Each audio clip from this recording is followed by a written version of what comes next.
Welcome back, true believers and all you spectacular Spidey fans, to another very exciting Marvel Spider-Man Miles Morales related video, because boy, there has been a lot going on today. So at the time of this recording, it is October 13th, 5:40 p.m. Today was a roller coaster for me. Of course, at 9 a.m. Pacific Standard Time, Game Informer revealed the cover story of their brand new issue, of course being Miles Morales. We kind of speculated that was going to be the case, considering how Miles is now less than 1 month away. The marketing for the game needs to kind of kick into overdrive if they really want to sell people on the game even more.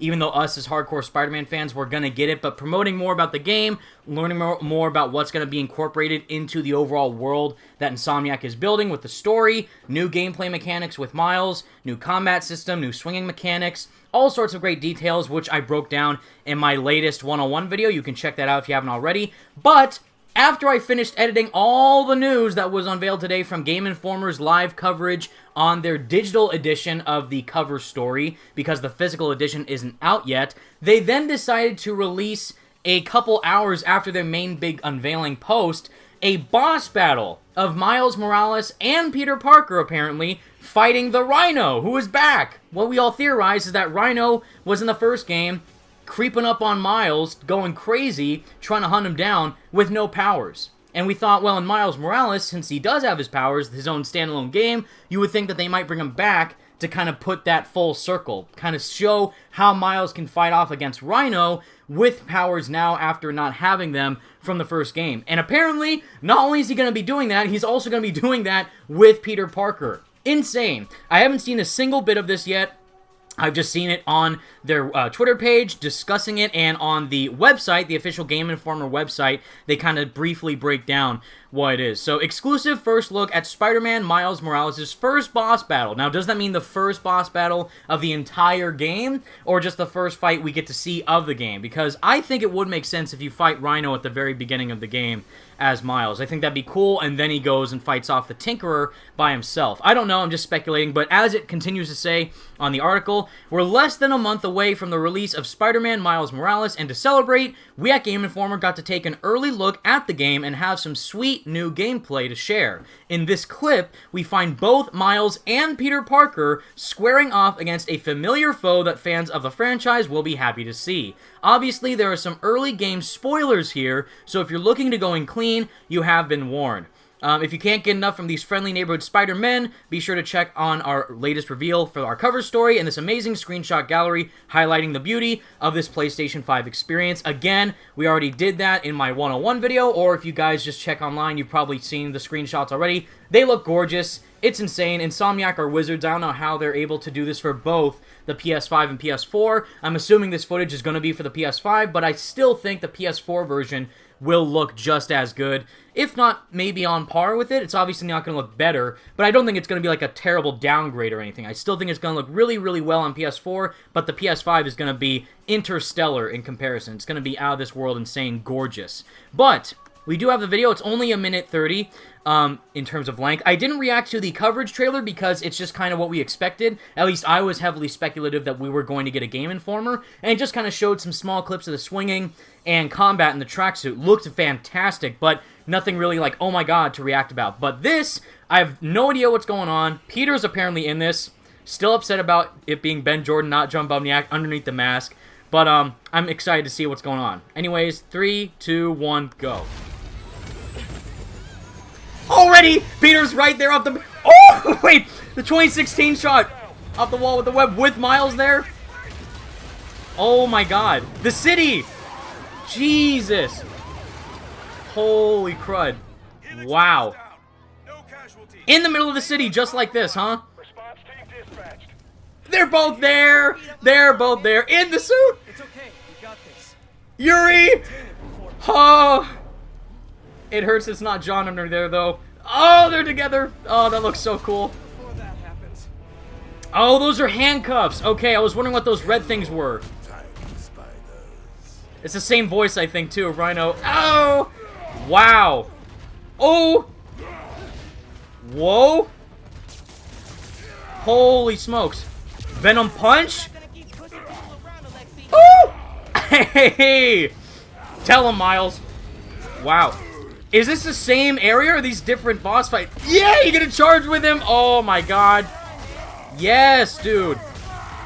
Holy smokes. What? Oh my god. He's gonna destroy him. Oh! Dude.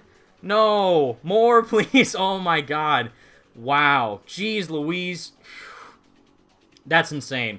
Now, a lot of people are wondering, which I have seen speculation online and discussions about in general, is that not only if Miles Morales, the game, could feature this, but in the future, of course, Marvel's Spider-Man 2, could we get, of course, 2-player co-op with Peter Parker and Miles Morales. Seeing Peter there, first off, just before we get into that, is insane. Looks freaking gorgeous in that advanced suit.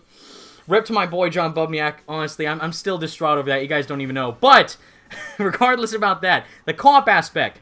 I did a video about this a while ago. It was last year, actually. Brian Intihar and I think Bill Roseman were at this developer presentation convention. It wasn't GDC, Game Developers Conference, or E3. It was something else. It was like South by Southwest, or DICE, actually, I think it was. The DICE convention for game developers, where they talk about games and their overall procedure of developing what type of game they're making. And it was Brian Intihar and Ted Price who were both there at the convention, actually, and they were discussing co-op games and learning how to make them into fun experiences. But recently, they just released Spider-Man PS4. So why would they be talking about co-op games if they didn't just release a single co-op game? Because I think that might be the direction they're going into for the sequel. Not Miles Morales, because again, this is only a single-player game, a Miles Morales-centered story, and they've also said that's the core aspect that they want to focus on mainly for all their future Spider-Man games and just the Spider-Man game franchise in general. Amazing open-world single-player experiences. But if the sequel comes out with Miles and Peter and they're together, facing off against bigger threats, Peter's getting the black suit, I want a full-on single-player story analyzing Peter's perspective on the whole situation and how Miles is incorporated into the game now after having powers, and since that would take place after the events of his own game. Maybe like a couple years down the line or so in the timeline of this universe. Still, I think that in general, I would prefer one of two things. One, do it Arkham Knight style, where you have dual play, controllable characters, but it's still single player. You can't do co-op, but you can control each individual character. In Batman Arkham Knight, you can control Batman, Nightwing, Catwoman, Robin, anybody from the Bat family. If you're choosing, you can control them and team up with them and take down enemies with your teammates in certain combat scenarios. But it's not a core factor of the game overall. I actually really do like that because it still focuses heavily on a single-player experience. I do not at all want anything like Marvel's Avengers. No live service, no 4-player co-op, no grinding for gear. That's obviously not at all what Spider-Man is going to be in the future. Don't worry. But if they focus more on the co-op elements of the game instead of the single-player perspective, it's going to be lost in translation when developing the game. We as players connect more to the characters of the universe, the story of Spider-Man and Peter Parker and Miles Morales, and exploring the world of Marvel's New York. So adding in a co-op element with that, where if you could swing around in the city with your friend, that would be great. But don't focus more on the co-op elements compared to the single-player narrative elements. That's kind of where I'm at right now, but if anything, I think the Game Informer article described that we will only be playing as Miles Morales within Marvel Spider-Man Miles Morales. No Peter, so even though he's in the game, at the beginning, I'm assuming, I don't think we'll be able to play as Peter in the story. It's just Miles becoming Spider-Man throughout the duration of the narrative, and then Peter might be there to kind of guide him along and see what he's doing. But seeing them together, teaming up against Rhino, taking him out, just having Peter kind of be there at the beginning for Miles to just see how he's handling things, still kind of learning the ropes about everything, but still seeing another face on that character of Peter Parker, without it being John Bubniak. I know, Yuri Lowenthal is the heart and soul of Peter Parker. Every emotion that we see on Peter's face is actually from Yuri, but who are we looking at the majority of the time of the game? It's John Bubniak. It's not Ben Jordan, it's John. So, seeing that in the game, translated onto next gen with the future games and Miles Morales, is going to be super weird. But other than that, gameplay looked incredible. The Venom the incorporations of the Venom powers, the Venom Blast, Venom Punch, fighting Rhino in different areas with the boss fights. There's going to be layers to the fight. That's exciting to see. And just seeing more greatness from this. With Game Informer already showing off a bunch of stuff earlier today But now we have even more greatness coming out with these video clips, and I'm assuming it's gonna keep going, building and building up to more hype with the latest and greatest coming from Game Informer and their reporting on the news, and Andrew Reiner and the whole team over there doing an incredible job just showcasing all the new footage that this game will entail. But anyways, guys, that was my reaction to the brand new Rhino versus Miles video clip. That looked insane. It was short but sweet, and less than a month, guys. We're almost there. It's going to go by like that. Don't worry. It's going to go by so fast you won't even know. But, man, again, even though we didn't even see his face, I miss my boy John. That's all. Anyways, thank you all so much for watching, everybody. Stay spectacular, Spidey fans. Feel free to like the video and subscribe to the channel if you did enjoy. And without further ado, peace out.